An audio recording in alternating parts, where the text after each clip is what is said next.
tous ces noms qui constituent ce qu'on appelle l'anthroponymie haïtienne. Ça comprend l'anthroponymie, c'est-à-dire les noms de famille, et la toponymie, les noms de lieux. Tous ces noms-là ont une origine historique. Et l'origine historique qui a marqué, c'est la période du XVIIIe siècle, en gros, parfois même avant, du XVIIe, mais plus rarement, et plus rarement encore, l'époque indienne. Vous avez des noms indiens, mais bon, ils sont de plus en plus rares. La plupart des noms que vous avez viennent plutôt de la période française, hein, 17e, 18e, soit avec tous les frères de la côte, etc., vous voyez, comme on les appelait, les boucaniers, les flibustiers, soit après avec le système plantationnaire esclavagiste. Voilà. Et par exemple, par le fait que je l'explique dans mon ouvrage où je m'intéresse aux esclaves de l'habitation Fleuriot, parce qu'il y avait des esclaves sur l'habitation, évidemment. Eh bien, ils n'avaient qu'un prénom. Ils avaient un nom, évidemment, dans leur pays d'origine, en Afrique. Mais ce nom,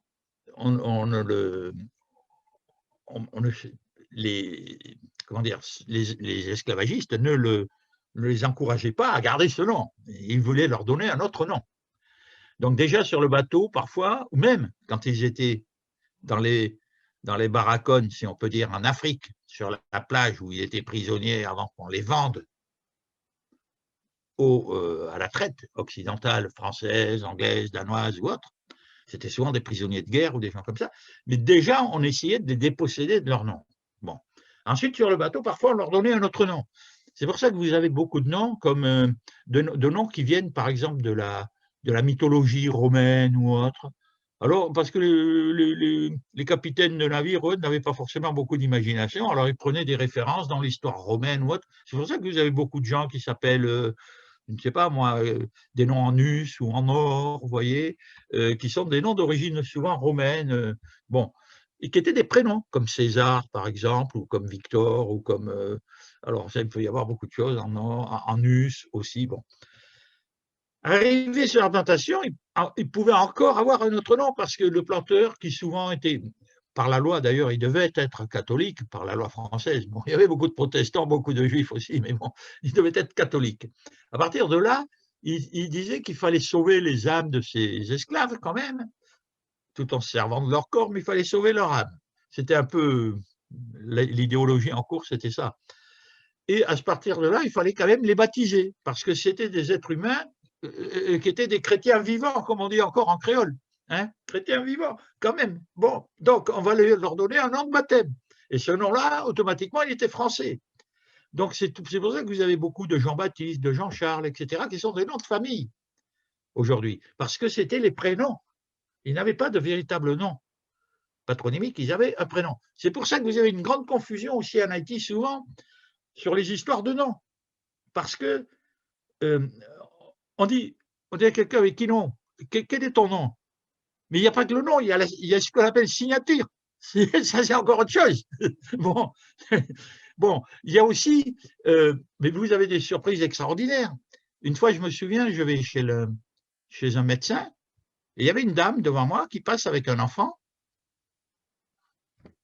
et la dame qui était là, elle lui pose une question.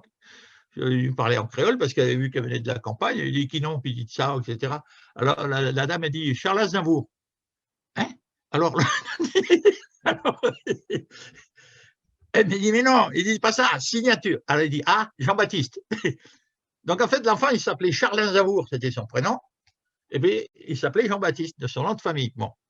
Mais c'est pas évident, ça. Vous comprenez? Et quand il y a des transmissions patrimoniales de terre ou autre, ça devient très compliqué. Parce que quand il y a plusieurs enfants, par exemple, le fils de Victor, on va appeler Petite Victor ou quelque chose comme ça. Vous voyez? Donc le résultat, si son père s'appelait Victor Almandor, on ne va pas l'appeler le petit d'Almandor, on va l'appeler le petit de Victor. Donc ça devient très compliqué pour faire la généalogie des familles d'Haïti. Parce qu'il faut faire attention que parfois, le nom, c'est l'héritage du prénom du père et pas du nom de famille. Vous voyez? Donc, une chose beaucoup plus simple à comprendre, parce que dans ce système très compliqué, c'est que comme ils n'avaient que des prénoms, les gens sur les plantations, parce que Haïti, c'est quand même un pays qui a été essentiellement rural pendant très longtemps. Et c'est donc un pays pour lequel la plantation, comme je l'ai étudié avec l'habitation Fleuriot, est un signe de reconnaissance profond. Et tout part de là. Ce qu'il y a dans les villes, c'est venu en plus. Mais pour la majorité du peuple haïtien, c'est l'habitation qui est importante. Et sur cette habitation, donc, vous aviez plusieurs Jean-Baptiste ou plusieurs Jean-Charles. Et sur l'habitation d'à côté aussi. Et alors, comment il faisait pour se reconnaître? Ah ben lui, il disait, mais moi, c'est Jean-Baptiste Fleuriot, parce qu'il sortait de l'habitation Fleuriot. Ah bon? Ou même c'est Jean-Baptiste Caradeux. Ah ben oui, voilà. C'est pas même Jean-Baptiste, là. Si on l'autre Jean-Baptiste, qui est Caradeux. L'autre, c'est Fleuriot. Ben, alors, donc, vous avez beaucoup de gens qui ont pris des noms de colons, petit à petit. Quand c'était les enfants même du colon, il y a eu ça aussi. Parce que chaque colon, il avait sa ménagère, comme on disait à l'époque. C'est pour ça qu'on dit ménage en créole. C'est un ménage, vous voyez? Bon. La ménagère, c'était celle qui remplaçait la femme qui n'avait pas voulu venir là-bas, dans cette colonie lointaine. Elle préférait rester en France. Parce que les femmes il n'y avait pas beaucoup de femmes. Il y avait un déficit de femmes chez les colons. C'est pour ça qu'il y a eu toutes ces histoires de ménagères, etc.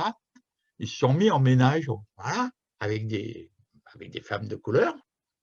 Et le résultat, ils ont eu des enfants de couleur. C'est ce qu'on a appelé ensuite les mulattes, etc., la classe des libres. Mais dans cette classe des libres, il y avait aussi un tiers de noirs et il y avait 2 tiers à peu près de gens de couleur. Quoi qu'il en soit, les noirs, bon, souvent ils prenaient le nom de l'habitation, par exemple, ils avaient un nom de colon. Mais les gens de couleur, ça devenait plus compliqué parce que comme les blancs, et surtout les petits blancs, ce n'étaient pas les grands blancs, c'était les petits qui avaient peur des mulattes parce qu'ils faisaient concurrence. C'était une classe montante. C'était eux les vrais Américains, comme ils disaient. Les petits blancs qui arrivaient là, ils appelaient ça mouton France. Hein? Bon, c'est pour ça qu'il y a un proverbe qui dit « Ça fait cabrit, pas ça fait mouton ». C'est les histoires de blancs, ça fait mouton, pas ça fait cabrit. Moi-même, pas la dame. Bon, c'est parce que c'était des gens, ces petits blancs-là, qui n'étaient pas faits au pays, comme on dit, n'étaient pas habitués au pays. Et ils étaient très jaloux de ces colons, de ces colons, effectivement, qui étaient des hommes de couleur libres. Parce qu'eux-mêmes pouvaient avoir des propriétés, pouvaient avoir des esclaves, pouvaient gagner de l'argent, pouvaient avoir de belles fortunes, sauf qu'ils n'avaient pas les mêmes droits que les Blancs, ils n'avaient pas les droits politiques, les droits civiques. Mais les droits économiques, ils les avaient. Donc, il s'est développé des lois pour empêcher ces gens de couleur, à la demande des petits blancs colons surtout, de porter des noms de blancs, de leur père même. On a voulu les empêcher de porter les noms de leur père. Il y a eu une histoire très ridicule d'une loi qui est passée qui a dit « Nous interdisons aux gens de couleur de prendre le nom de leur père blanc. Et nous leur enjoignons de prendre un nom qui irait de l'idiome africain. » Mais ça ne veut rien dire, l'idiome africain. En Afrique, il y a des milliers de langues. Tous ces Africains n'étaient pas les mêmes. Un Nago, ce n'était pas un Bambara, ce n'était pas un Congo. Tout ça, c'est différent. Ce n'était pas un Peul, ce n'était pas un Sénégal, c'était pas les mêmes. Ils n'avaient pas la même langue. Vous voyez, les Aradas, c'était encore une autre langue. Bon, Toussaint Louverture parlait d'ailleurs cette langue, Arada d'ailleurs. Et avec ça, je faisais comprendre de beaucoup de monde, parce qu'il y avait des Aradas sur toutes les plantations, et c'était plutôt eux qui étaient les commandeurs, les choses comme ça. Vous voyez, les gens qui dirigeaient un peu les équipes de travail, etc. Donc, le résultat de tout ça, c'est qu'on a interdit donc aux hommes de couleur libres de prendre des noms de leur père blanc. Alors, qu'est-ce qu'ils ont fait? Et vous avez des noms. Je pourrais citer, par exemple, des noms de journalistes célèbres ou autres de couleur. Ils prenaient le nom de leur père quand même, ils enlevaient une syllabe, ou ils transformaient une lettre ou deux, pour avoir un nom qui ressemblait au nom du père, mais qui n'était plus le nom du père. par exemple, le nom de Bloncourt, du journaliste, il a été formé de 2 noms, que j'oublie un petit peu, je ne sais plus lesquels, mais il y avait 2 noms. Il a pris la première syllabe de l'un, la deuxième de l'autre, puisque souvent les noms de colons étaient des noms à rallonge. Par exemple, Fleuriot, c'était Fleuriot de Bellevue. Alors, s'il avait un fils de couleur, au lieu de s'appeler Fleuriot, par exemple, il aurait pu s'aller. C'est une invention que je fais là, hein, mais si j'avais été moi le fils de Benjamin Fleuriot, de couleur, j'aurais dit, bah, tiens, je vais m'appeler Fleuvu, parce que Fleuriot, Bellevue, hop, hop, Fleuvu, ni vu ni coulu. Mais après ça, quand il y aura besoin de faire un héritage, de recevoir un héritage, je dirais, mais c'est moi le fils de Fleuriot, après l'indépendance, puisque je m'appelle Fleuvu. Vous voyez bien que c'est Fleuriot de Bellevue, c'est moi, l'héritier. C'était une manière donc de respecter cette loi ridicule, mais en même temps de se préserver des chances patrimoniales de transmission, quelles qu'elles soient. Vous voyez? Donc, c'est très intéressant, les noms de personnes en Haïti, l'anthroponymie. Parce que vous avez tout l'échantillonnage. Vous avez ceux qui ont le nom du colon carrément, en entier. Vous avez ceux qui l'ont en moitié. Vous avez ceux qui n'avaient pas de nom du tout, qui ont pris un prénom à la place. Vous avez ceux qui ont rajouté un nom parce que, comme ça, d'après quelque chose qui était à la naissance, qui s'était passé de remarquable. Je vais vous citer juste un exemple. J'ai vu des gens qui arrivaient en Haïti qui me disaient « Oh, mais la langue haïtienne, c'est extraordinaire », ils me disaient, parce que je vois, c'est très beau les prénoms en Haïti. J'ai dit « Ben oui, ça fait preuve de beaucoup d'invention ».